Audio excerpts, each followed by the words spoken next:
I'm excited to get to the matches. You know, the only thing I have missing here is going to be the NWO at Bash at the Beach because I've put that more of a moment. Well, it's not he wasn't in the match. Wasn't it right? Yeah. So for matches, I went memorable. Number one for me was Andre the Giant. I mean, to me, that's his biggest match of all time. Body slamming him. It put a stamp on everything.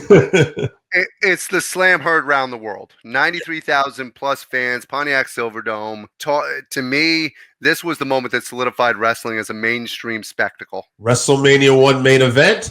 I have that on here. Him and Mr. T versus Wonderful and Piper. Same thing. Just very memorable because this kind of kicked it into overdrive too. I will say I thought about having the war to settle the score on here instead, but I thought that was to lead all to this. So, but do you have this? I do not have that in my top 5. It is one of the worst matches I've ever seen in my life. Match. It's not a great match. So it was more of a memorable match. That's what I went with a lot. Yeah, I get that. That's my number 2, and you probably have this on your list, is Hulk Hogan versus The Rock, WrestleMania 18. I do. Icon versus Icon. It was an electric crowd. Hogan was supposed to be the heel. He got cheered to a point where he obviously became the face in the match.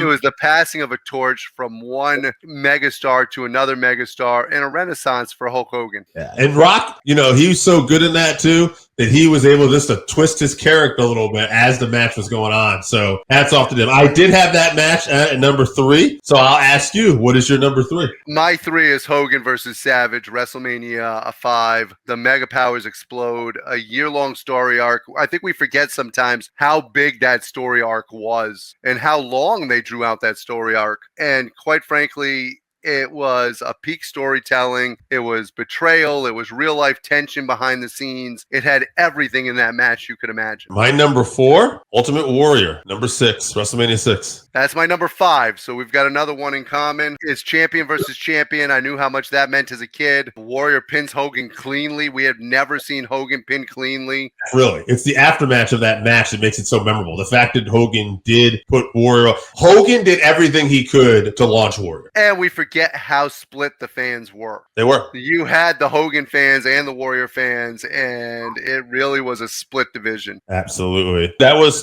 not your number 4. Which number? My number 4 is Hulk Hogan versus Sting. Okay.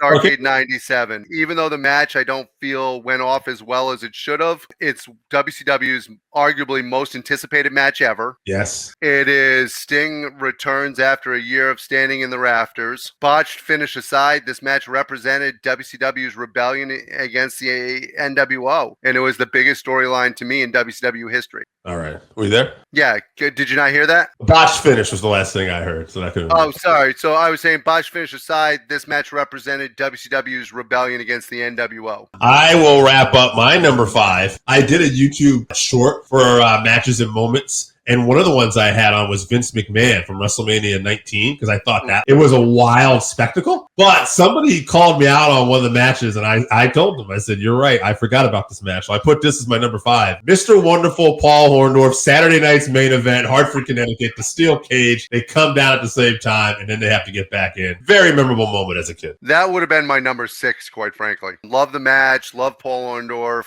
Yes. I think the only reason it doesn't make my top 5 is if Paul Orndorff had won and they gave it to him the way they should have because his feet did touch first, then I probably would have had that as number 1. I actually heard years later that if they had not gotten Andre at WrestleMania 3, the plan was to try to get Mr. Wonderful Bob, which I thought makes sense now watching that cage. Which would have been amazing. Obviously, Andre was not in the prime of his career, was no longer healthy. It would have been nice to see Mr. Wonderful Paul Orndorff do it. I don't know if they would have sold it the way that they did. Oh, probably not. Guys, as always, like and subscribe.